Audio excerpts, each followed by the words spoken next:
Nossa, acho que foi. Tá. Peraí que eu preparei um texto aqui pra gente começar. Pra não me perder, né? Então, boa noite a todo mundo que tá aí. Boa noite a todos.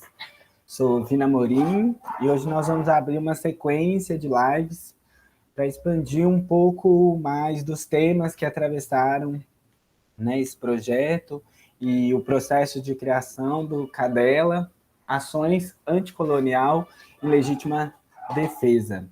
Hoje a gente vai ter esse encontro sobre arte e memória com a Cauane Tamoios, Jéssica Meirelles e a Bárbara Macedo, com a minha mediação.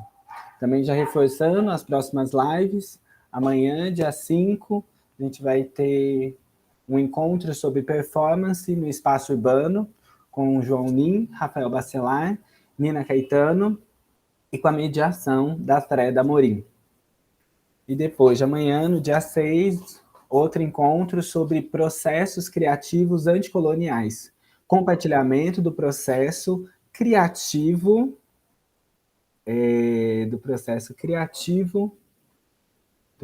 criativo do Cadela, com o Rafael Bacelar, eu falei isso já, com o Rafael Bacelar, David Mauriti, João Nin, Freda Amorim e Edila Simarov. Todos os encontros são às 19 horas. A ideia hoje é que cada uma de nós contemos, né, um pouco sobre esse eixo, como ele está presente no nosso trabalho, a importância, os desafios de trabalhar trazendo a memória, né, nos seus aspectos pessoais e coletivos, e como isso está na nossa prática, nas estratégias que nós usamos para poder seguir fazendo o nosso fazer, o nosso trabalho.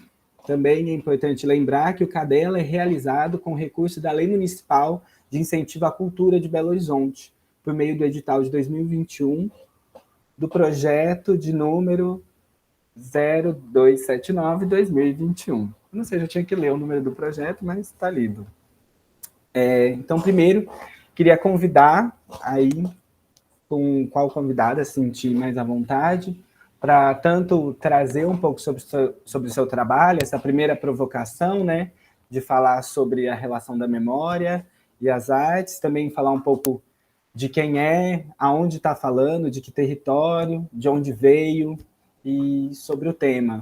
E aí deixo aberto e vou tentando mediar um pouco para todo mundo falar e depois a gente fazer uma conversa sobre as falas, sobre temas que atravessam e também está aberto para se inscrever no chat para tanto falar no microfone ou se quiser escrever.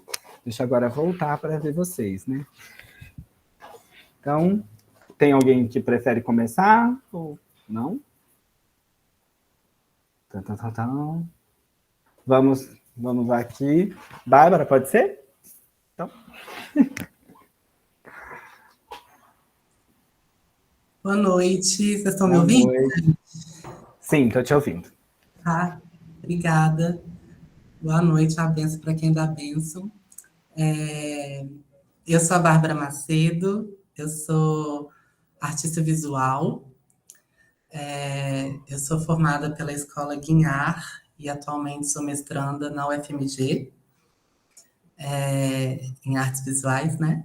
E sou macumbeira, isso é um lugar que eu acho que é importante de marcar, porque tem tudo a ver com essa relação que existe do meu trabalho com a memória, porque eu entendo a memória como um lugar muito vivo, né? Eu acho que a memória é uma manutenção de uma vida, que ela pode estar nessa mesma temporalidade que a gente ou não, mas é sempre a manutenção de uma vida, de uma história, de uma narrativa.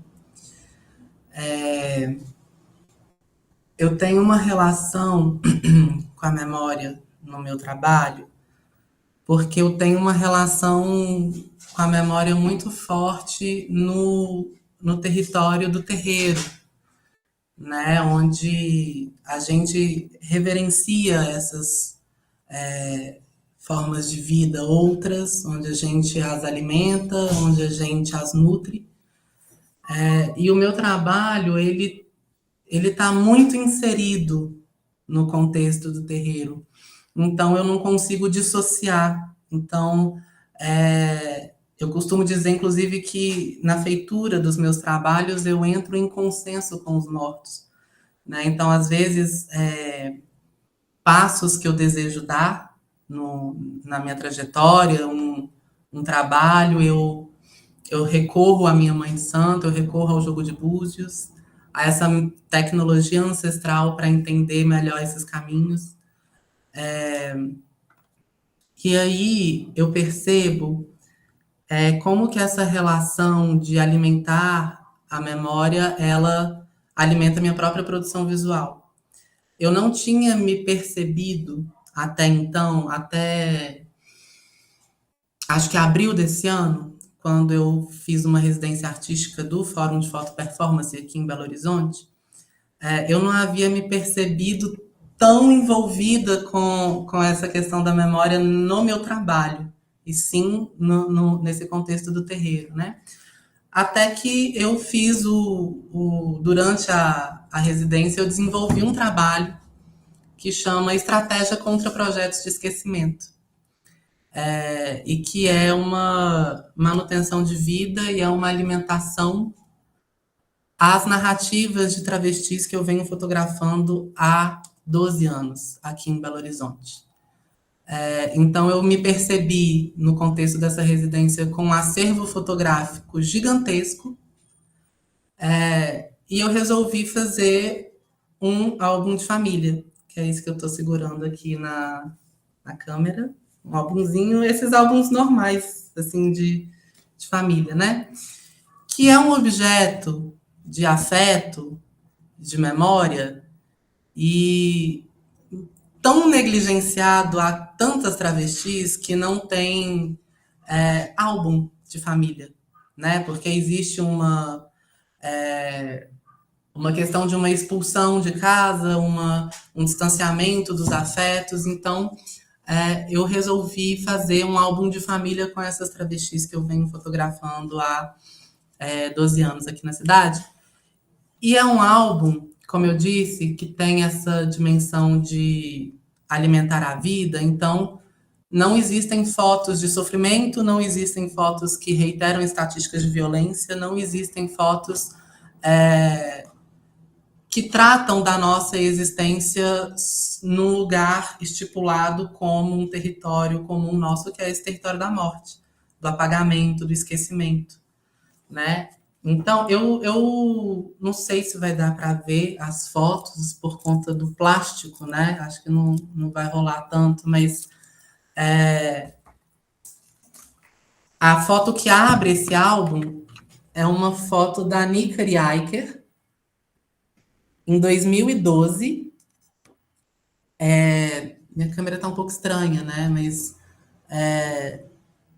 essa foi a primeira foto que eu tirei na minha vida, consciente de que eu estava fazendo uma cobertura fotográfica de alguma coisa, né? Eu sempre gostei de fotografar, sempre tive uma ligação muito forte com a fotografia, mas aqui foi a primeira vez que eu estava fazendo isso de uma forma consciente, a pedido da Nicari, que falou: amiga, eu vou fazer um show aqui na rua de casa, você pode segurar a minha câmera? Não foi nem tirar a foto, é segurar a minha câmera.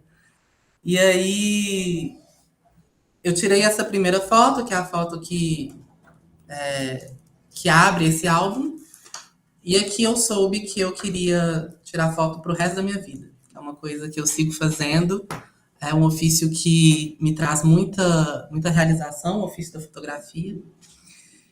E aí eu fui pegando nesse acervo de muitas milhares de fotos, e foi um processo muito de revisitar essas memórias, porque eu via uma foto que eu tirei, eu ia para aquele cenário, eu ia para aquela sensação. Eu acho que eu digo que eu sou artista visual por uma questão formativa e institucional, mas eu me considero uma artista da percepção, porque para mim imagem gera percepção imediata, então eu me localizo nesse lugar. E toda vez que eu via essas fotos e que eu estava nesse processo curatorial de curadoria da memória, né, eu me percebi sendo tomada por aquelas sensações, aquelas emoções. Então aqui tem a Nícari fazendo shows, aqui tem travestis atuando num palco, né? A Ingrid Leão, que é uma grande atriz aqui de Belo Horizonte. Eu a fotografei na ocasião que ela estava apresentando uma peça no Teatro Marília. Aqui tem a minha comunidade de santo, que é composta quase que 100% por travestis, incluindo nossa mãe de santo. Aqui tem amigas em rolê, aqui tem travestis que apareceram na minha vida só assim, ai, tira uma foto minha, que é uma coisa também que eu acho bonita, essa efemeridade desse encontro que muitas vezes acontece. E eu acho que a relação de arte com memória é de fato uma grande celebração de existências, né? Eu acho que é uma alimentação de narrativas. Eu acho que eu costumo dizer que a imagem também é um ebó. E ebó a gente usa para alimentar, para ter axé. E eu acho que a relação que eu, pelo menos, vejo com a minha produção visual e a memória é um pouco atravessada por esse lugar, assim, de ser uma travesti, de ter muitas histórias com outras travestis e de usar isso como instrumentalização de vida e não de violência, de dados que nós já estamos cansadas de saber porque a gente vive eles. Então, assim, eu não tenho interesse de reiterá-los na minha produção visual. Eu acho que é isso, essa pequena, grande introdução, e aí a gente segue a conversa depois com as perguntas, né? Muito Obrigada. obrigada. Eu que agradeço. Jéssica? Oi, consegue me Oi. ouvir? Tô te ouvindo, sim. Ótimo. Bom, meu nome é Jéssica Meirelles, eu tenho 32 anos, é algo que eu demoro para gravar um pouco, a memória falha. Sou da Baixada Fluminense, do Rio de Janeiro, sou de Nova Iguaçu, cria de Nova Iguaçu, de um bairro periférico. Sou filha de minha mãe Fernanda, tenho duas irmãs. Eu sou uma mulher que fui criada por mulheres. A grande base da minha família são mulheres. É uma casa só de tias e mães, e avós, e bisavós. Então, acho que a primeira introdução, quando eu penso em memória, né, é a memória como lugar afetuoso, né, afetivo, como lugar de manutenção e resistência. Eu sou atriz, sou produtora também cultural e achei muito curioso quando a Ariela falou sobre, fez o convite, enfim, falou sobre a questão da memória, porque só depois de um tempo assim, que eu fui me entendendo enquanto esse lugar, né, assim, como essa palavra foi me construindo na sua percepção mesmo de existência, né? Porque a dado é algo comum que as pessoas têm, não são faladas, enfim, é falado muito. Mas eu fui uma criança, eu tinha uma grande neura de que eu teria, quando eu crescesse, qual é o mesmo daquela doença que tipo, você perde a memória? Esqueci literalmente o nome da doença. Alzheimer. Alzheimer, exatamente. Quando eu era criança, eu achava que eu teria Alzheimer. Eu sempre achei que eu tinha um grande problema com a minha memória. Né? E aí, ao longo dos anos que eu vou crescendo, eu vou entendendo também esse meu lugar de achar que tem algo errado com a minha memória, no meu lugar de retomada. Eu sou uma mulher indígena, eu comecei a minha retomada alguns anos atrás, e eu fui entendendo esse lugar de eu achar que tinha algo errado com a minha memória, era justamente com uma memória que vai além do fragmentação do tempo, né, do que se entende por agora. É uma ausência de memória anterior. Assim. Então, acho que todos os meus trabalhos que eu fui fazendo, tem um trabalho agora também que eu comecei recentemente, ele passa por esse lugar da retomada da memória, como retomada do ser, retomada do espírito, retomada da consciência de quem se é. Então, todo o meu trabalho está envolto nisso, né? Desde quando eu começo a fazer teatro, na periferia, onde eu morava, que aí a gente vai começar a retomar a história do bairro, enfim, a memória do bairro. Eu começo esse trabalho, assim, que está muito intrínseco realmente, sobre ser uma pessoa em retomada de memória. As minhas memórias não estão construídas, né, assim, são fragmentos que eu vou tentando ao longo do tempo colar, fazer junções, enfim, né? Acho muito interessante a Bárbara falando sobre a questão do álbum, né, de fotografia. E, por exemplo, na minha família não existe álbum de fotografia. Até a geração de minha mãe, a gente não tinha fotos. Então, quando eu começo a crescer, né, entendendo esse lugar, esse meu lugar de retomada, a imagem, né, ter um álbum de família, ter um álbum em que eu consiga identificar o rosto de minha avó, o rosto de minha mãe, o rosto de minhas irmãs, de minhas tias, elas passam a ser um lugar de uma arma mesmo, sabe? Contra o apagamento. Porque parece que é muito simples, né? Somente um álbum de foto. Mas muitas pessoas que têm esse processo de retomada ou de apagamento das suas etnias, enfim, não possui. Quem possui imagem, quem possui retrato, quem possui documento, quem possui memória, normalmente, é branco, né? É o ser branco, é a branquitude. Eles sabem de onde eles vieram, eles sabem construir e reconstruir as memórias deles.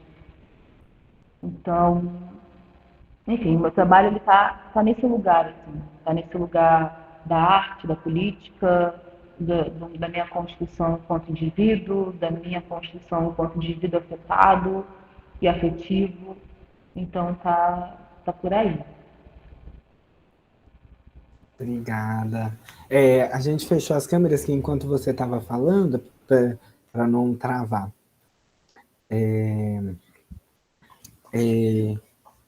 Gente, que louca, calma aí que eu me perdi. Aqui.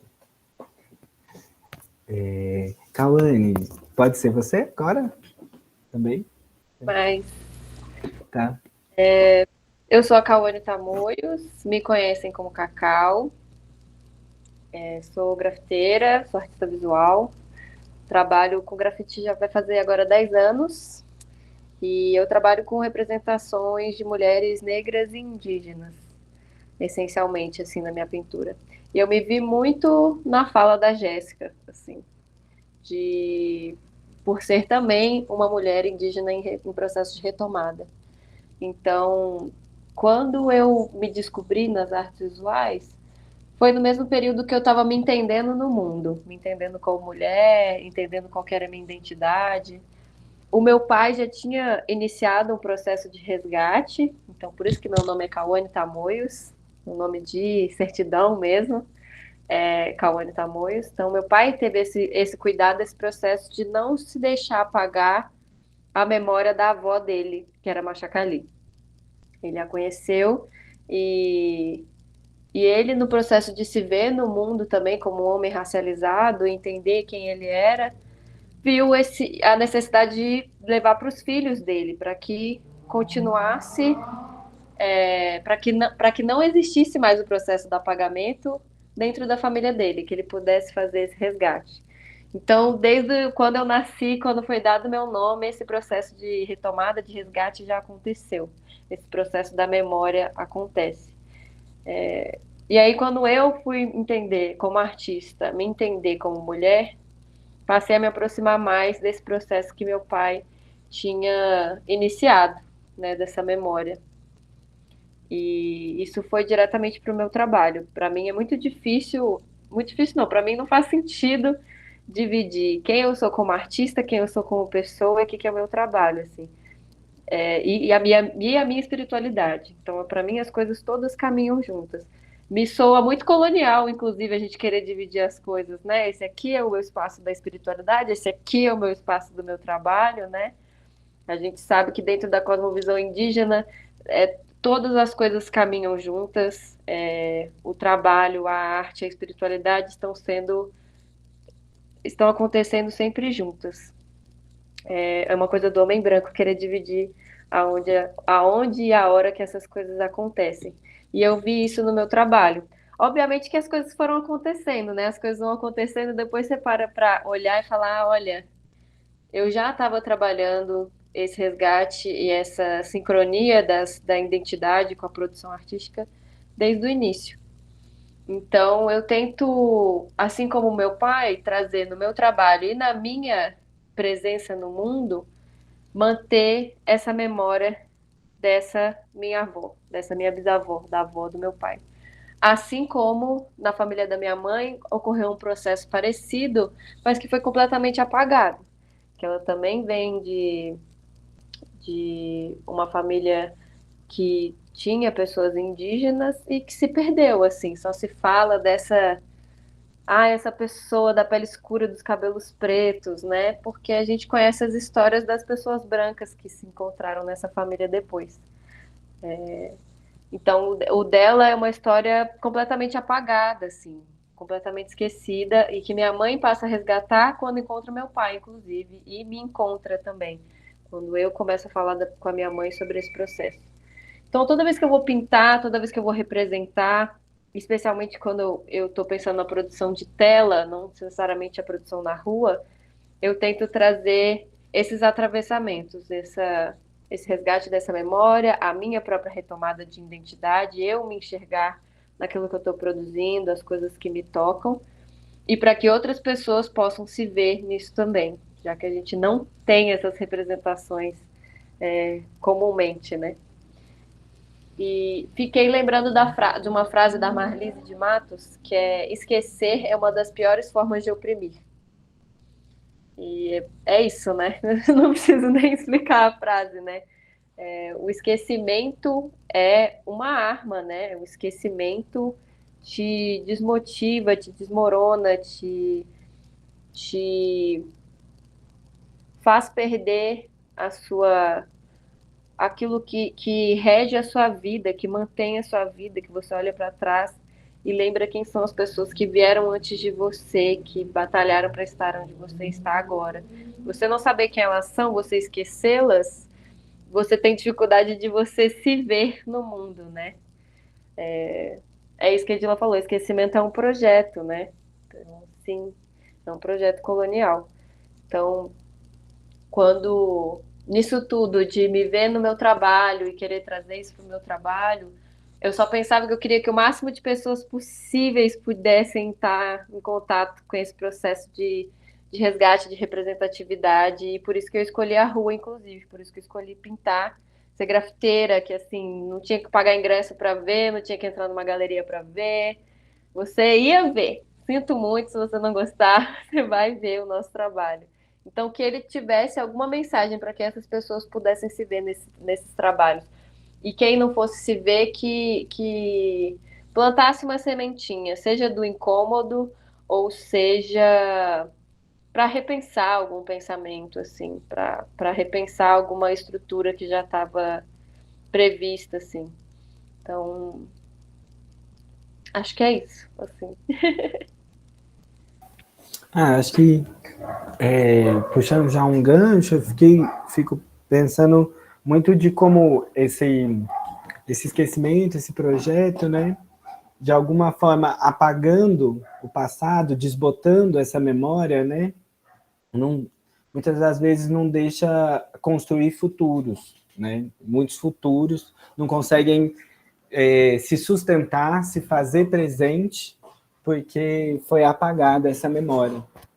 E aí, pensando no seu trabalho, vi um vídeo que você, acho que foi numa refinaria, alguma coisa assim, tem um vídeo seu, e aí você fala, não, mas vou aqui fazer esse projeto, mas será que tem a ver? E aí você conclui, né, que ali tem muito a ver, né, pensando que as pessoas que trabalham ali, como você falou, acessarem seu trampo, vai produzir essa memória, né? E aí queria te perguntar, e consequentemente perguntar para todas, como vocês confabulam, como vocês pensam com o trabalho de vocês em produzir futuros, né? Acho que, por exemplo, no seu trabalho, fiquei pensando quem são essas mulheres que estão ali, né? Da onde você já contou um pouco, da onde elas vêm, mas elas são, você conhece elas, você encontra com elas, né, por exemplo, para que outras pessoas se vejam nelas, né, a Jéssica também dentro do seu trabalho enquanto atriz, como ela também encontra esses corpos que produzem essas memórias e, consequentemente, apresenta para que outros futuros sejam construídos, e da mesma forma no trabalho de fotografia da Bárbara.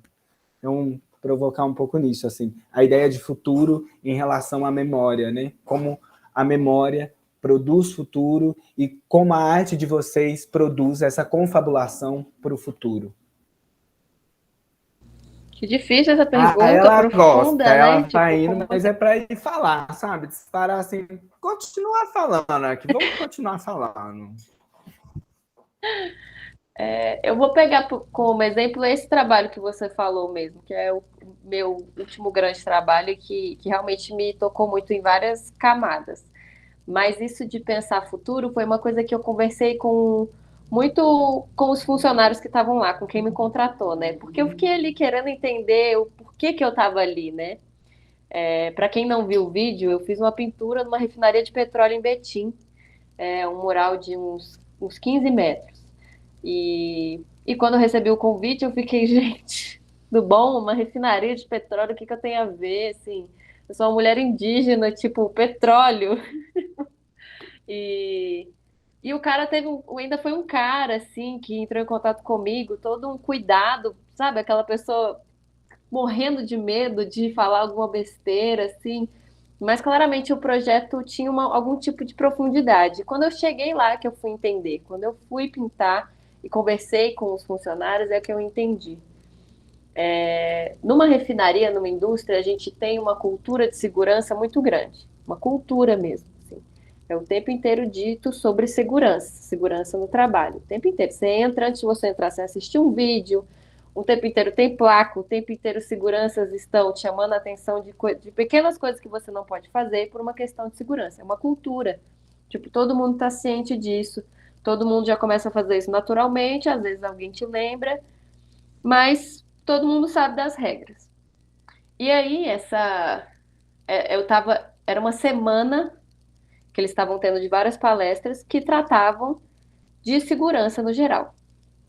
E aí, segurança no trabalho, mas também pensando a segurança das mulheres naquele espaço de trabalho, pensando na segurança antirracista, então, como a pessoa se sente segura naquele espaço, pensando no psicológico daquela pessoa. Então, teve uma palestra sobre saúde mental, teve uma palestra sobre assédio, uma palestra sobre racismo. E aí essa funcionária me falou assim: a gente tem a cultura da segurança no trabalho. A gente quer que agora exista uma cultura anti-assédio, uma cultura antirracista. E isso a gente não constrói com uma palestra. A gente não constrói com uma placa. A gente constrói isso todos os dias, fazendo várias palestras, várias chamadas de atenção, para que em 10 anos se torne uma cultura antirracista. E eu fiquei com isso na minha cabeça de construir esse futuro, assim, ela não vai ver agora o resultado dessas palestras, ela não vai ver o resultado das placas anti-assédio que existem lá, dos outdoors gigantes que existem na refinaria, mas ela está construindo para que passe a existir essa cultura. E o mural, eles queriam um mural para marcar aquela semana, para marcar o início desse processo de uma cultura anti-assédio, antirracista. Então, me pediram para que tivesse várias figuras, uma diversidade de figuras dentro do possível, né? Para não ficar lotado, porque a nossa diversidade é incrível, então dava para colocar todas as pessoas, mas que eu pudesse representar umas 5, 6 pessoas diferentes naquele mural. E para marcar essa data. E aí, para mim, fez todo sentido. Não era mais sobre petróleo ou indústria, era sobre as pessoas, sobre lembrar para as pessoas da diversidade que existe naquele espaço, lembrar para as pessoas o que elas não podem fazer uma com as outras, lembrar de como elas chegaram ali, da história delas e da história das pessoas que estavam ao lado. Então, quando você me pergunta assim, que futuro, esse trabalho era perfeito para isso, assim, porque era construir um futuro para aqueles funcionários, seja dentro ou fora daquela indústria. E quando eu pintei, comecei a pintar, eu fiquei, gente, isso aqui não vai fazer diferença nenhuma. Sabe quando você começa a se questionar, assim, a síndrome do impostor batendo? Tipo, ai, gente, é só um mural bonitinho, sabe? E aí ela me falou isso e umas funcionárias, no terceiro dia que eu tava lá, um grupo de 5 funcionárias negras vieram tirar uma foto comigo como se eu fosse, assim, a Rihanna, sabe? Tipo, ai, por favor, tira uma foto comigo. E eu comecei a chorar, tipo assim, chorar muito. Eu fiquei, caraca, que lindo isso, fez sentido, tá? Faz sentido contar essa história aqui e deixar essa história aqui para essas pessoas, né? Então, e contar um novo futuro, apresentar um novo futuro, apresentar uma nova possibilidade, que para mim especificamente que não seja somente de pessoas brancas, magras e cis, sabe? Que não sejam só essas o tempo inteiro. Que conte as histórias das pessoas que existem mesmo, que elas se vejam e se fortaleçam nisso, assim. Porque isso que você falou, a gente se enfraquece sem saber quem a gente é e quem veio antes da gente. E a gente não dá conta de lidar com o mínimo do mundo, porque a gente não sabe quem a gente é. Tipo, ou a gente não gosta de quem a gente é. Então, não sei, eu achei um ótimo exemplo, Vina, ter falado desse para falar de futuro, assim, foi incrível. Ai, que bom, mas eu acho que é muito mais uma provocação, não é uma resposta, né? Objetiva, né? Não queria também fazer uma pergunta objetiva e, consequentemente, para todas, mas é uma provocação, né? De como essas palavras, né? Conforme, por exemplo, vocês três estavam falando, uma palavra atravessa a outra, né? Um processo artístico atravessa o outro. Então, para a gente trazer mais palavras, para a gente poder conversar, né? Sobre essa palavra, memória, e sobre como vocês produzem. Uma coisa que eu fiquei pensando, falei assim, depois você falou na pergunta profunda, eu fiquei tipo, nossa, foi profundo demais, mas porque a coisa do futuro, né, de pensar o futuro, eu li num post também, né? Ela é pesquisadora de Instagram, brincadeira. Também fui para outros lugares pesquisar, mas eu sempre vou dar uma olhada no Instagram. Mas da Jéssica, do trabalho Caraíba, e aí estava falando sobre um pouco sobre a ideia de futuro, assim. Aí por isso que veio esse gancho, assim, que eu falei, acho que dá para dar essa liga no trabalho de vocês, né, para a gente continuar conversando. E aí queria trazer também esse exemplo desse trabalho da Jéssica, se você quiser falar, se você quiser falar de outro trabalho também que envolva essa ideia de memória, essa produção de futuro. Bom, só para dar uma contextualizada, o Caraíba é um espetáculo que ele começa a partir de um diálogo da produtora que é a Juliana, com o Daniel Munduruku, né, do livro O Caraíba dele, onde a Isla é a nossa dramaturga no espetáculo. E é um espetáculo que vai contar, né, a chegada, a invasão, né, das caravelas no Brasil, mas, para além disso, é uma estratagema de como você se arquiteta para poder se organizar politicamente e conseguir dar conta de tudo que vem depois, né? Então, mais do que não é um espetáculo que prioriza e foca no massacre e na violência sofrida pelos povos indígenas, mas como eles se organizaram para dar conta dessas chegadas e enfim. Então, também é um espetáculo que se entrelaça com as nossas memórias. Eu começo o espetáculo dizendo, né, eu converso com o público, eu falo, eu sou Jéssica Meirelles, eu sou uma atriz indígena sem povo identificado. E a partir dali eu começo a minha memorialização dentro da peça, né, para que ela ocorra. Primeiro que eu concordo assim, com a Parente quando ela fala sobre a questão do tempo, né? Esse tempo fragmentado, essa ideia de passado, presente e futuro, ele não flui muito bem, assim, eu não me dou bem com essa fragmentação de tempo, eu não consigo me encaixar ali dentro. E aí eu recorro ao Ailton Krenak, né? Nosso filósofo, poeta, escultor, enfim, sábio, gênio, Quando ele vai dizer, né, no livro dele, Cultura Ancestral, ele tem uma parte muito bonita, que é quando começa o livro, ele fala assim, que os meninos, eles remavam no rio, e eles se aproximam dos antigos. Né? Ele fala assim, os meninos se aproximam dos antigos nesse rio, e a partir disso eles veem o futuro. Então, para mim, esse... Primeiro, eu estou num processo de decolonizar o olhar sobre o futuro.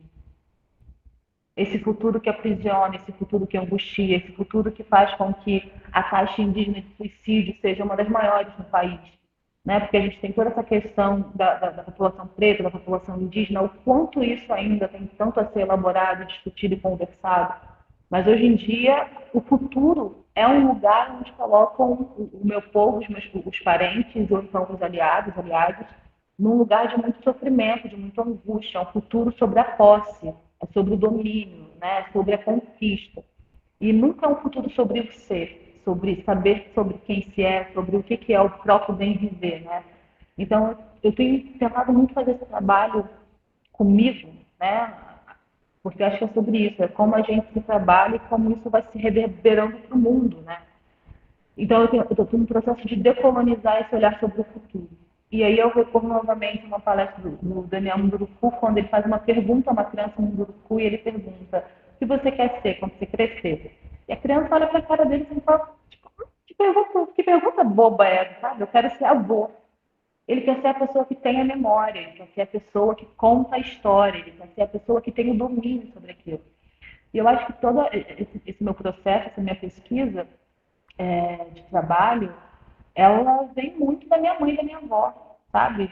Eu acho que é sobre isso. Cada vez que eu aparentemente avanço para um bem viver, para um trabalho que é sobre memória, é justamente quando eu me aproximo dos meus mais velhos, assim, sabe? A minha mãe e minha avó são grandes contadoras de histórias, elas têm a verbalização, a comunicação nelas. A diferença é que elas foram atravessadas pela miséria durante anos e anos na vida. Então, quando eu via minha mãe notoriamente num lugar em que você é pobre, e aí eu tenho a oportunidade de ir para a medicina, né? Porque é isso, principalmente na década de, né?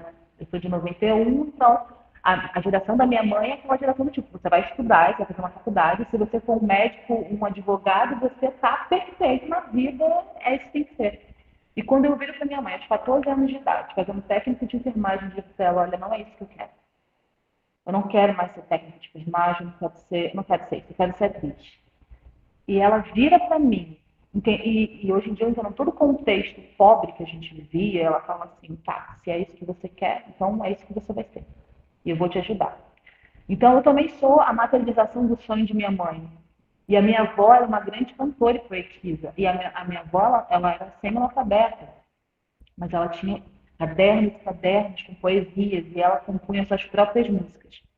E tem, eu acho que um lugar dessa memória que é ancestral, né, que é... Hoje em dia eu estou falando sobre isso, como minha avó, ela fazia composições de melodias que a minha mãe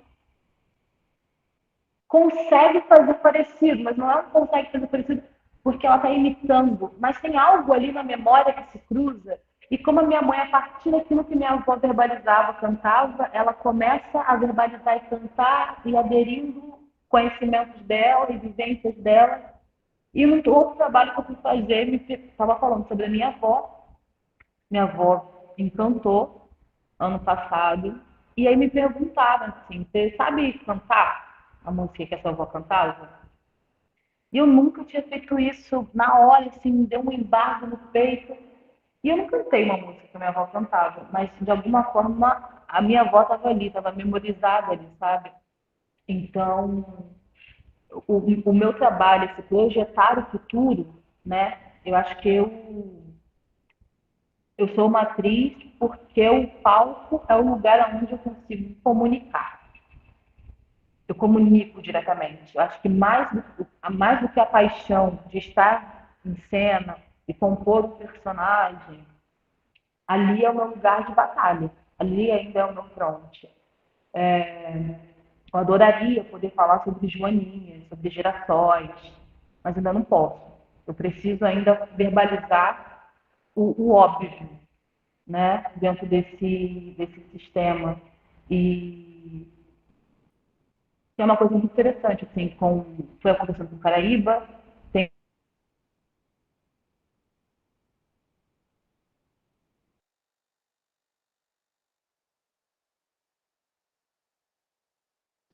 elas. Voltou. Você ia começar a Voltei. contar. Aí travou.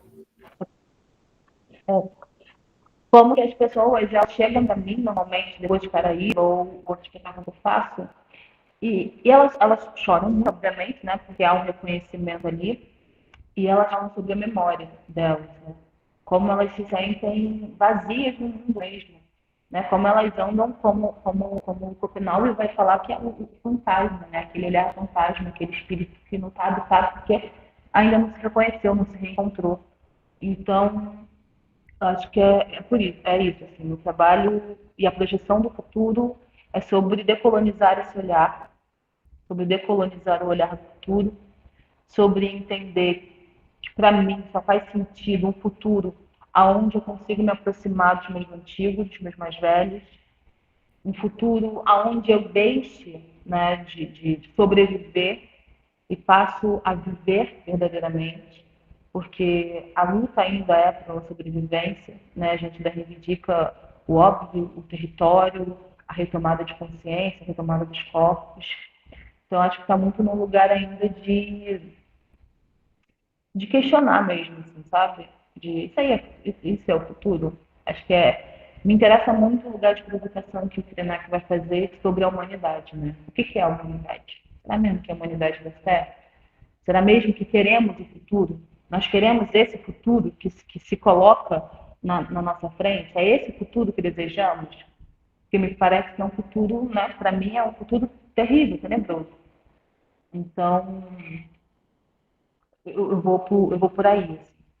Eu vou, acho que fazendo mais perguntas do que dando resposta, mais debochando do que levando muito a sério quando, quando a colônia se levanta e se impõe, né, sobre o que é a humanidade, sobre o que é o futuro, sobre o que desejamos, enfim. Acho que é isso. Sim. Eu fico pensando que pensar a memória é um pouco amarrar, né? Muito mais do que ver como uma linha, né? Passado, presente, futuro, de transformar isso numa circularidade, né? É a não memória que produz memória para um outro futuro que estava sem memória e, consequentemente, vai produzir memória para quem não tinha e para os mais novos terem memória, né? E acho que o deboche, de fato, é uma arma para se falar, né? É uma forma interessante para conseguir dizer, para conseguir deixar uma pulga ali para saber se é isso mesmo, está falando isso mesmo ou não. E o que era uma outra coisa que eu ia comentar? Você falou, produção de memória, sobre o cantar, né? Eu fiquei pensando, eu fiz um solo muito inspirada na minha irmã, né, que faleceu. E a partir disso, eu estudo Butô, e o Ijikata fala que a maior professora de dança dele é também a irmã morta dele, né? Quando ele quer levantar, ela quer sentar, e aí ele vai aprendendo a dançar com ela. Então, mesmo que muitas memórias não me vinham durante o processo, e agora me vêm outras, eu vou aprendendo a dançar com ela, né? Vou aprendendo com essa imagem que horas parece uma trama, né, de um tecido que eu vejo do outro lado, mas também não vejo. Será que era assim? Como é que era? Mas de alguma forma eu sei que ela está presente ali, né? Que nem quando você fala de cantar. Eu acho que isso, para mim também, enquanto dançarina, atriz, é uma produção de uma sinceridade em cena, sabe? Que, não sei, quem assiste, eu acredito que também atravessa muito. E convidar a Bárbara agora também, um pouco da mesma provocação, e queria falar um pouco, né, conversar um pouco sobre a ideia de transancestralidade, ou também, né, invertendo a ordem das palavras, de uma ancestralidade trans. de pensar, né, a fotografia, esses corpos que te constituem fotografando. E fiquei pensando também uma outra coisa, que eu ouvi um podcast que você fala sobre processos de criação e intuição. Eu não sei se eu entendi muito erradamente, mas tinha alguma coisa de você ter se aposentado das artes e não tá. E aí você falou, né, de dialogar e entender que cada coisa tem seu tempo, de como o seu desejo vai se dando e como a vida vai acontecendo. E aí fiquei curiosa, assim, de saber o que é que te trouxe novamente, ou se isso ainda tá, de como tá, ou se não, se eu viajei e entendi tudo errado. Mas um pouco falar sobre memória, a ideia de futuro também, sobre transestralidade, e perguntar isso, que isso me ficou à cabeça, aí você falou, aí eu fiquei curiosa. Vou começar de trás para frente. Essa questão, de fato, ela aconteceu, assim. Eu conscientemente escolhi não trabalhar mais com arte, porque não estava dando mesmo, assim, estava muito difícil, estava difícil de viver, estava difícil de trabalhar, né? E eu não fujo a algumas estatísticas que assolam a minha população. Então, eu me aposentei, mas como disse a Jéssica, eu não posso me dar ao luxo de não falar sobre certas coisas, né? Assim, eu entendo que eu sou também um corpo participativo nas discussões sobre as travestis, eu sendo uma travesti, né? Então, durou até pouco tempo, assim, e foi super interessante porque quando eu retomo abrindo uma exposição em conjunto com a Marta Neves, que é o Museu Travesti da NECA, que a gente reconstrói a história da arte através da fotografia com travestis e demais pessoas trans, né? A fotografia, ela inegavelmente tem um pouco essa função de reter aquela imagem e aquela memória, né? Mas a sua pergunta, Vina, me lembrou de um outro trabalho meu, que foi o meu último trabalho, na verdade. Eu tô esperando o pessoal compartilhar as fotografias para eu pôr nas redes, por isso que não tá rolando. De uma residência artística que rolou em julho no Centro Cultural Venda Nova, a residência chamada Profecias, do coletivo Casarelas. E o meu trabalho, ele chama Oráculo das Ancestravas.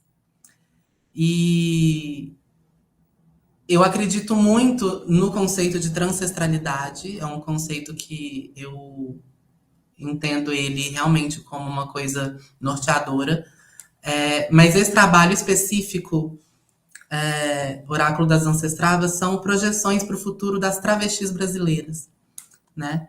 Então, a gente vive uma eminência de não ter futuro, né? Porque a gente é lembrado o tempo todo, 35 anos, acabou, não dá mais, né? Então, violência, violência, violência, morte, morte, morte, morte, apagamento, esquecimento, esse projeto, né? Então, a gente vive muito essa eminência de não ter futuro. E o meu trabalho é justamente projetar um futuro possível, um futuro gentil, né? Então, por exemplo, esse trabalho ele é constituído todo de faixas, essas faixas mesmo de rua que a gente coloca para sinalizar, né, as coisas na rua. E são algumas faixas onde a projeção de futuro se dá a partir da subversão de uma lógica de violência. Então, eu pego essa frase dos 35 anos e coloco: 35 anos é a idade máxima para as travestis aprenderem o bajubá. E aí, a gente tem essa coisa da evasão escolar, né? E aí eu coloco uma faixa que diz que toda universidade tem docentes travestis. E aí tem uma outra faixa que diz que toda travesti é realizada na sua vida profissional, espiritual e afetiva. E aí tem umas coisas também que a gente dá uma... Porque eu acho que o deboche também é uma forma de ir, né? De fazer as coisas acontecerem. E aí tem uma faixa que é Tertuliana Lustosa, que é uma travesti, né? Cantora, pesquisadora, artista visual. Tertuliana Lustosa assume o Ministério da Educação e lança o projeto Educando com o Cu, que é uma música dela, que chama Educando com o Cu, e que se tornou uma aula que ela deu lá na UFBA, onde ela é mestranda. E ela foi extremamente rechaçada, assim, foi uma coisa horrível que aconteceu com ela, por conta do aulão que ela deu lá, né? Então eu sinto, aliás, que essa eminência de não ter futuro me faz construir trabalhos, e eu só consegui pensar nisso agora a partir da sua provocação, que clamam por um futuro, ou pelo menos por um não esquecimento, né? Então, quando eu participei do Território Arte Urbana, ano passado, o meu mural era uma homenagem para 3 travestis que já se encantaram, a Anique Lima, a Rani Mercedes e a Rubi, que é uma amiga minha. E agora, olhando para trás, né, para recapitular, a partir da sua provocação, eu sinto que o futuro, ele, para nós travestis, é um desejo muito vivo, mas às vezes muito distante também. Mas eu sinto que, a partir então dessa construção de imagens e dessa percepção que eu busco transpassar através do meu trabalho, eu estou pedindo por um futuro, estou implorando, às vezes, por um futuro. E aí eu acho que essa ideia das faixas é interessante porque a minha ideia é que essas faixas vão para a rua, né? Porque elas estavam no contexto do Centro Cultural Venda Nova, que foi onde aconteceu a residência, mas para mim não faz sentido que elas não ocupem a rua. Porque eu acho que uma forma de construir futuro é a gente mostrar também uma outra possibilidade de futuro, além daquela que está posta por um senso comum. Então, se 35 anos é a data limite da gente viver, vamos mostrar que é a data limite da gente aprender nossa língua materna, que eu chamo Bajubá. Né? Então, se existe um alto índice de evasão escolar, vamos mostrar que existem docentes travestis nas universidades, vamos mostrar que as travestis são realizadas, vamos mostrar o outro lado da moeda, que eu acho que é uma forma de construir futuro também. Eu não sei se eu te respondi, mas... Respondeu, sim. Não, super respondeu. E eu fiquei pensando na profecia, né? Porque eu acho que nós precisamos profetizar o nosso futuro, né? Porque recorrentemente a única lembrança é aos 35 acabou, e o que fazer, né? Então acho que essa pergunta me ficou muito assim, porque eu fui, você contando, me veio, né, agora. Eu fui na Meet, e aí a Dodi fez uma mesa, agora me esqueci o nome, mas foi marcante porque a Areta Sadik estava lá. E aí a pessoa que a Areta estava mediando estava falando que ela via os shows e achava lindo, né? O show, todas as travestis dançando, e aquilo é o que ela mais desejava para a vida dela. E aí eu lembrei de que quando eu conheci a Areta, eu vi a Areta cantando Grace Jones. Eu falei assim, nossa, que tudo, assim, né? E aí, também assim, só fazendo mais uma outra ponte, a Freda, que está aqui, foi a primeira pessoa que me falou a palavra, né? Transancestralidade. Ela estava ali falando, né? Então, de ver Freda, falei disso também numa outra mesa com Júlia. Então, ver outras travestis é o que me criou vida nos olhos. Então, da mesma forma, ver trabalhos, né, essa produção dessa memória, com essa provocação, é o que, por exemplo, me fez engajar em mim, me fez engajar, né, nas nossas existências, nas nossas identidades. Eu acho que profetizar, debochar dessa construção estrutural, colonial, capitalística, heteronormativa, logo, falo, é o que, por exemplo, produz esse futuro, né? Não, como eu disse anteriormente, linearmente, mas pelo menos produz a possibilidade de dizer aos 35 não, né? Aos 35 vou arrasar, estar com meu doutorado e tá arrasando, sabe? Eu acho que são essas produções de futuro. Mas queria também agora um pouco abrir mais a conversa, não só perguntar, né, de frente com Jágua, mas um pouco saber se vocês também têm interesse de perguntar uma para outra, comentar um pouco sobre o trabalho uma da outra, abrir um pouco mais e também abrir para as pessoas que estão nos ouvindo, né, para fazer perguntas, provocações, comentários, afetações. Vou até tirar da coisa do principal e abrir o layout com todo mundo. Eu acho que tem como mudar isso. Vou tomar mosaico. Isso. Todo mundo agora se vê? Se vê. Um pouco abrir para a gente se perguntar, saber um pouco uma da outra e quem quiser também. Se tem, né? Senão também continuo falando. Separei até um texto se precisar para eu ler. Vamos ver. Não? Então tá, gente. Vou trazer mais um elemento que preparei para a minha mediação.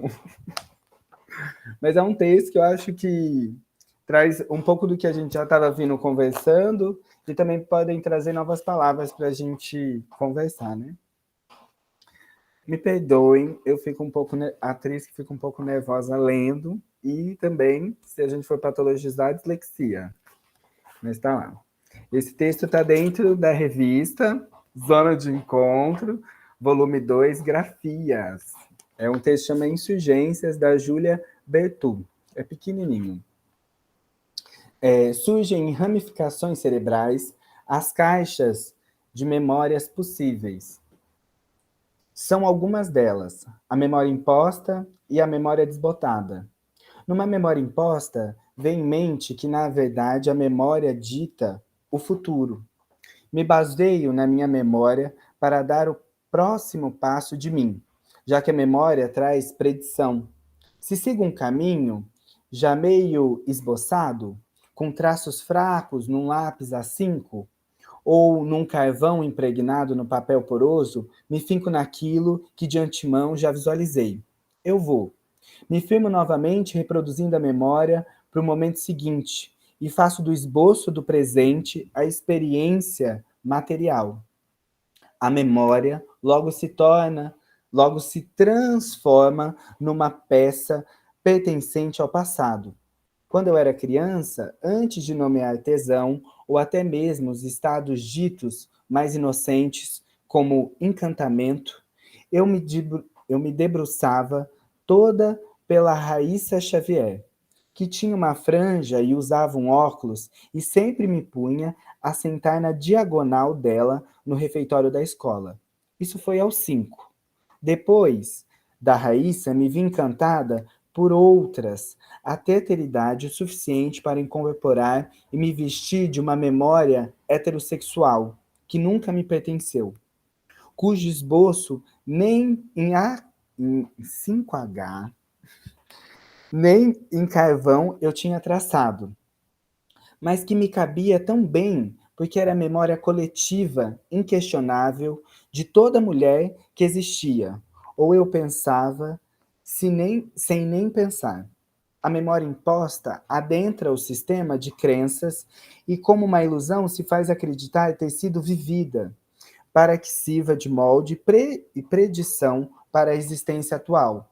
Por mais que não caiba, não possa caber. A memória desbotada coexiste, entrelaçada com a memória imposta, ao passo que a memória imposta se instala como um dever a ser revivido repentinamente. A memória do acontecimento material, do processo de individualização, das digitais carimbadas na realidade e se desfazem como uma pintura que tomou o sol demais, até ser questionável se ela é realmente significativa para algum indicativo da singularidade pessoal. Pela reafirmação social da memória imposta, alguns eventos se desbotam e se tornam tão insignificantes a ponto de serem percebidos desnecessário. Profecia da donzela sem coração sobre arca que com ela estava. Eu fiquei lendo esse texto hoje e pensando muito que caminhava um pouco do que a gente já vinha dizendo sobre essa não memória e sobre essa produção de uma nova memória. Mas também fico pensando como essa memória que a gente vem produzindo, ela se desbota e quais as estratégias que a gente faz para que ela se mantenha com seus contornos firmes, com as suas cores vibrantes, né? Quais as estratégias para se manter trabalhando, que é um pouco, acho que, do que perguntei para a Bárbara, né, no sentido da aposentadoria, mas como vocês vêm produzindo estratégias para continuar fazendo trabalhos. E aí, acho que uma pergunta um tanto né, da ordem do pensamento, mas também da ordem prática, né? Como vocês vêm fazendo o trabalho de vocês, né? Bárbara falou da residência, Jéssica também falou da produção desse espetáculo, Cauane também. Como vocês vêm produzindo e fazendo o seu trabalho acontecer, né? O corre acontecer.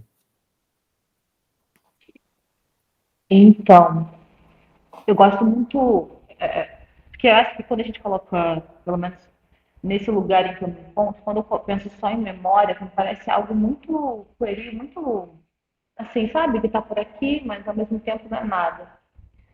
E aí, há uns 2 anos mais ou menos, eu aprendi uma palavra que eu gosto muito para poder usar nesse lugar, que é memorializar. Eu acho que é isso. Eu acho que essa é a estratagema que eu crio, que eu uso, que eu crio não, né? Mas que eu uso para a memória em si tomar peso, corpo, voz, espírito, tudo ali fluindo, né? Memorializar em si é você homenagear, você preservar através da construção de algo. Então, acho que é isso que eu faço com o meu trabalho e eu consigo também, né, quando eu escuto as meninas falando e tudo mais, acho que também está por esse lugar de memorializar através da construção de algo. A construção do grafismo nos muros, a construção do pensamento de como essa obra vai chegar nas pessoas, a construção do álbum fotográfico, como você honra, né, aquilo que te constitui enquanto indivíduo e memória, e como você cria algo palpável, né, assim, nesse lugar de que existe, ele é concreto. Assim como, né, quando a gente vai repensar a sociedade, vai repensar como que, e aí a branquitude, quando eu falo sobre branquitude, está para além do ser branco, porque a branquitude ela já se tornou um projeto, né, em que você pode até mesmo estar num contexto em que você não é uma pessoa branca, mas aquele projeto está sobre a sua vida e ele te aprisiona dentro das limitações de pensamento. O projeto de branquitude, ele materializa, ele memorializa. E a gente percebe isso em todos os lugares. As estátuas, elas não estão colocadas na cidade de forma simplesmente a ser uma pequena homenagem, né? Olha como foram bons. Não, eles estão ali memorializando, inclusive, aquilo que eles tomaram, o poder que eles têm, a questão social daquelas pessoas. Então, esse projeto de colonização, de branquitude, esse projeto colonial, enfim, de apagamento, ele não vem simplesmente nos tirando. Ele faz o apagamento e, ao mesmo tempo, ele coloca o imagético no lugar, um outro imagético, de uma outra raça, de uma outra cultura. E ela diz, a partir de agora, é isso aqui que vocês vão imaginar. E aquilo que você não vê, você esquece. Acho que, por isso também, assim,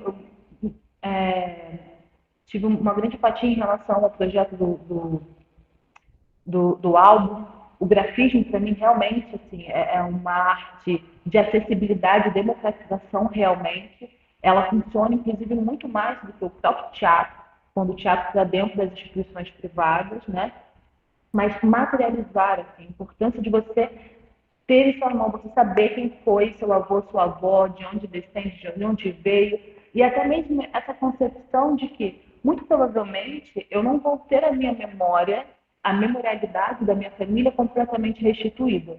Então, eu preciso entender aonde ela é interrompida, por que, que ela é interrompida, e a partir do e de onde eu também começo a reestruturar ela. Porque eu não sei qual é o povo, né? Assim, nas minhas pesquisas, enfim, tem a parte materna, a parte paterna, mas eu sei quem é minha mãe, eu sei quem é meu pai, eu sei quem é o meu avô, eu sei de onde ele veio, e aí eu começo a reconstruir alguma coisa para que eu possa avançar. Uma vez, uma amiga minha, muito importante, assim, a Juliana França, ela é uma atriz preta aqui do Rio de Janeiro, filósofa, mestre, enfim, ela, nas minhas construções, nas minhas angústias com ela, eu falando sobre esse lugar do retorno, né? Assim, enquanto isso me angustiava, porque provavelmente eu não conseguiria fazer esse retorno completo. Eu falei assim, mas é se cobrar na dor, que não foi você que provocou. Né? Então, é como você consegue, com dignidade, reconstruir ou começar a levantar alguma coisa sem que isso te esmague. Né? Tem um lugar sobre, só para fechar, sobre o lugar do futuro, né? Sobre esse lugar de decolonizar o futuro, enfim.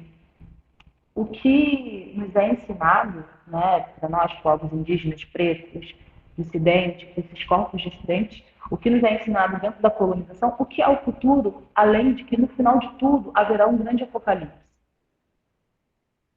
E se você não conseguir se enquadrar dentro daquilo que a colonização e a capitalização e o apagamento exige de você, o seu final é um grande apocalipse.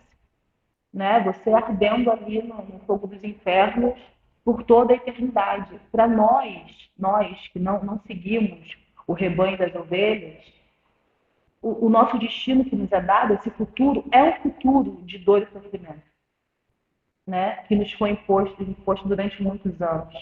Então, é como a gente, inclusive, renega esse lugar desse futuro. É como a gente reconstrói o futuro da nossa forma e do nosso bel prazer. Um futuro onde existe o gozo, onde existe a alegria, a raiva, a ira, onde os mortos e os vivos comungam do mesmo espaço, do mesmo tempo, aonde a memória ela se refaz, o culto se reconstrói, aonde eu reconstruo as conexões de memória, né? Esse lugar da macumba. Eu sou uma mulher de macumba, eu gosto dessa palavra, macumba. Eu uso ela como lugar de resistência. A partir do momento que eu entendo o que é a importância de um preto velho que baixa no terreiro e ele vai falar justamente uma coisa que sempre me marcou muito, vou finalizar, uma vez numa gira, um preto velho conversando comigo, ele virou e falou assim, minha filha, você acha que quando colocar a gente lá, naquele navio, né? Deu outra palavra, mas é no navio, você acha que eles traziam comida pra gente? Você acha que eles colocaram comida ali dentro pra gente, para que a gente chegasse, mesmo que fraquinho, mas chegasse? E eu fiquei olhando, mas como assim? Eu falei assim, muita gente veio doente. Eles já colocaram aquelas pessoas doentes dentro daqueles navios, que aquelas pessoas serviram de alimento pra gente. Então tem um lugar, se é metáfora não, mas tem um lugar da memória ancestral, dessa memória que vem da rua, do povo de rua, da macumba, que está muito ligada a um lugar de liberdade sobre o futuro e sobre como esses lugares são importantes justamente para a nossa memorialização. Né? A minha retomada começa dentro de um terreiro, com os caboclos baixando e descendo, falando comigo e falando, vai caminhar. Então, tudo aquilo que nos renegam, né? Tudo aquilo que era preto, era indígena e era bom, e aí com a colonização se torna demoníaco, é o lugar que me interessa enquanto futuro. É o lugar de retomada, esse lugar em que eu digo assim, sobre se aproximar dos antigos para poder enxergar um futuro de bem viver, né?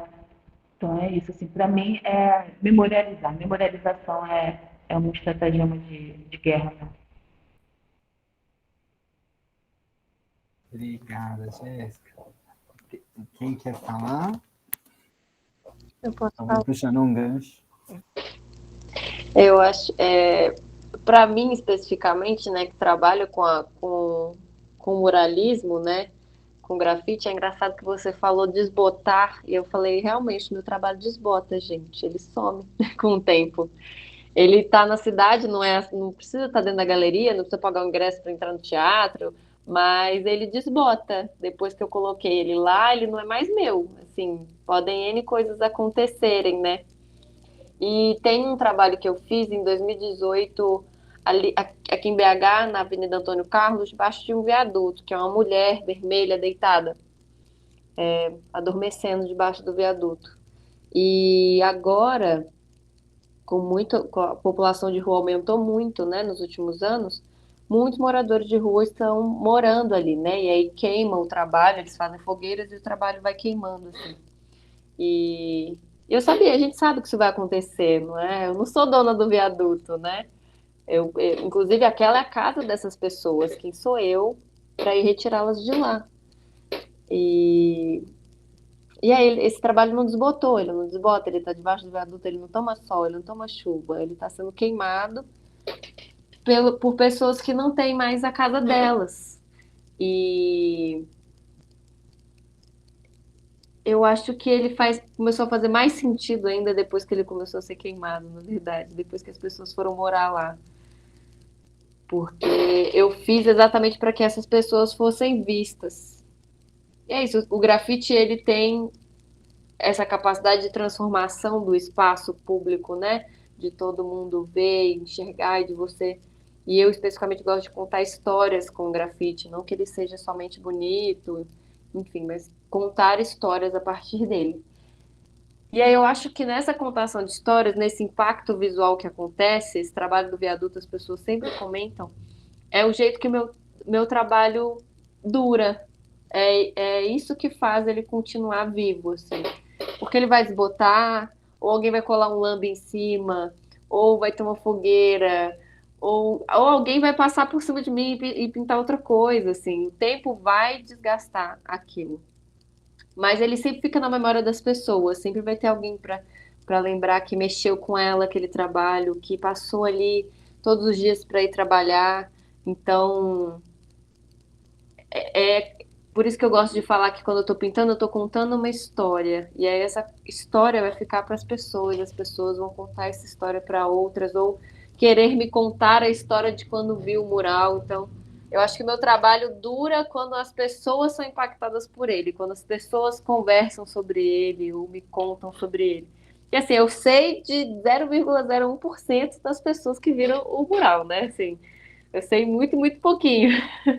Mas eu acho que quando alguém vem e me fala, nossa, aquele muro que não sei o quê, mexeu muito comigo, que eu tirei uma foto na frente dele, é que eu sei que ele existiu, que eu sei que ele aconteceu. Porque eu pintar e postar no Instagram, eu pintei e postei no Instagram, meus seguidores vão ver, assim, tipo, eu quero é que ele esteja na rua, que outras pessoas que não me seguem, não me acompanham, vejam e sintam, assim. Então, acho que ele acontece pela história de outras pessoas e quando as histórias se encontram, quando as pessoas se veem na pintura, assim, quando é isso, quando uma criança preta olha para o mural e fala, eu nunca tinha visto uma imagem tão grande assim, sabe, da minha cor. Então, acho que é isso, essas histórias. Para mim é isso. Obrigada, Bárbara. Eu sinto que a minha principal estratégia é de uma ampliação do trabalho, de uma hiperdifusão do meu trabalho. Eu tenho horror à obra de arte. Eu sempre tive um problema com isso. Essa coisa que não pode tocar, essa coisa que está restrita a um espaço determinado. E eu acho que por isso eu circulo tão pouco, assim. Tudo, absolutamente tudo que eu faço vira reprodução. Então, os meus desenhos, os meus prints, as minhas pinturas, tudo vira print, às vezes vira adesivo, né, imã de geladeira. Então, assim, eu tenho um interesse em acessibilizar o meu trabalho porque eu acho que isso é uma forma de construir também. E para mim faz muito sentido, por exemplo, quando eu fiz duas pinturas para as entidades da minha mãe de santo. Essas pinturas elas viraram prints também, porque tudo vira print.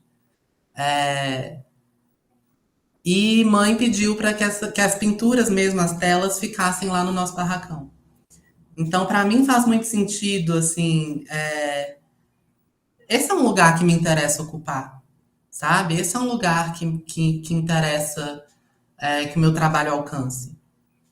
Me interessa muito que o meu trabalho alcance outras travestis, mas talvez só vai chegar nelas dessa forma, né? Através do Lambe também. Eu, eu tenho colado menos, assim, mas eu tinha uma época que eu colava muito Lambe e muitas vezes eu ia colar nas regiões ali da Pedro II, da Afonso Pena, eu propositalmente ia colar de noite, porque aí eu trocava uma ideia com as meninas e, enfim. Então eu sinto que aproximar o meu trabalho de quem alimenta o meu processo de criação, que são outras travestis, que são pessoas trans, que são as pessoas do terreiro, né? Eu sinto que essa, para mim, é a principal estratégia que eu uso, porque o edital, as residências, as outras coisas, isso eu me sinto muito refém disso para ter uma renda, né? Justamente para poder fazer o que eu faço, justamente para poder transformar tudo em print e dar print para um, dá para outro, aí vende mais barato para quem quer comprar, né? Aí faz um imã de geladeira, aí manda de presente, aí vai visitar a amiga, leva um negócio, assim, né, e tal. Mas eu preciso de dinheiro para fazer isso, né? Então eu fico um pouco refém desse maquinário dos editais, que eu acho que eles são muito cruéis, na grande maioria das vezes. Mas também é uma estratégia. É uma estratégia que eu utilizo para poder alcançar quem eu realmente quero e os lugares que eu realmente quero ocupar, que são as minhas comunidades, né? Seja a comunidade trans, seja a comunidade de candomblé. Para mim é o que faz sentido como estratégia. Assim. Obrigada. É, não sei se tem alguém, eu tenho que mudar o layout para poder ver todo mundo, mas tem alguém que tem interesse em falar, né, alguma experiência, senão eu queria convidar a vocês, não sei se vocês quiserem falar mais alguma coisa, a gente está chegando mais ou menos no tempo que a gente tinha estipulado, então, se vocês quiserem talvez falar livremente, ou se não, eu primeiro queria muito agradecer, escutar vocês, trocar, um prazer imenso conhecer mais vocês, algumas já conheci à distância, mas ouvir, aprender também, falar um pouco do que eu sei, do que eu pensei para vir aqui. Então, primeiro eu queria muito agradecer, também agradecer o convite para mediar. E está aberto, se vocês quiserem falar mais alguma coisa, falar assim, tchau, tchau, tchau. Todo mundo dá tchau, tchau, tchau, tchau. E é isso. Eu queria agradecer o convite também. É sempre bom trocar e conversar, assim, ainda mais com artistas de outras mídias, né? Às vezes a gente fica meio preso na nossa bolha. É gostoso escutar outras pessoas. Então, agradeço. Foi ótimo. Eu quero agradecer todo mundo que topou vir nesse corre, nessa chamada aí, nessa noite. A gente sabe que é todo mundo apertado de costura, mas obrigada, gente, de rocha mesmo, por correr junto. Foi muito bom ouvir vocês. Também, gente, fico feliz, assim, acho que hoje tive um dia bem conturbado no trabalho, acho que chegar no final do dia, a gente conseguir fazer essa troca, conversar, ouvir o outro também é muito bom mesmo. Acho que ainda vai dando uma força, assim, pra gente vai ser percebendo, vai se fazendo perguntas. Eu vou sair daqui com muitas perguntas, assim, tipo, eu acho que muitas coisas ainda vão reverberar, assim, e acho que é ótimo. Obrigada, viu? Obrigada mesmo. Eu também queria muito agradecer o convite, agradecer a partilha. Foi muito bom conversar com vocês. Sinto que vou sair daqui muito nutrida, muito alimentada. De fato, hoje foi um dia que, assim, parece que aconteceram coisas equivalentes a uma semana no intervalo de 2 horas. E aí eu tava assim, meu Deus, com que cara que eu vou chegar nessa conversa nossa, né? Uma angústia de não conseguir contribuir, mas sinto que foi uma troca muito potente, saio daqui muito alimentada, muito nutrida, muito grata por esse ebó que a gente arriou aqui junto. Valeu. E só situar uma coisinha, que essa live, esse encontro aqui, né, ele é em relação à Lei Municipal de Incentivo à Cultura, ao Fundo Municipal de Incentivo à Cultura, que a Avina falou no começo, né, que o Cadela foi contemplado. E aí a gente, no dia 6, vai subir no YouTube, porque esse projeto foi uma série de 5 performances que a gente fez em monumentos pela cidade de Belo Horizonte. E aí a gente vai subir no dia 6 esse vídeo no YouTube, que é um vídeo resultado desse processo, um vídeo documentário desse processo. Ele vai ficar disponível gratuito aí por 6 meses, para quem quiser dar aquela olhada. E é isso, valeu. Gente, muito obrigado. Então, vou encerrar a gravação e fechar a sala. Um beijo, quem puder, vem amanhã, 7 horas, no mesmo link. Até mais.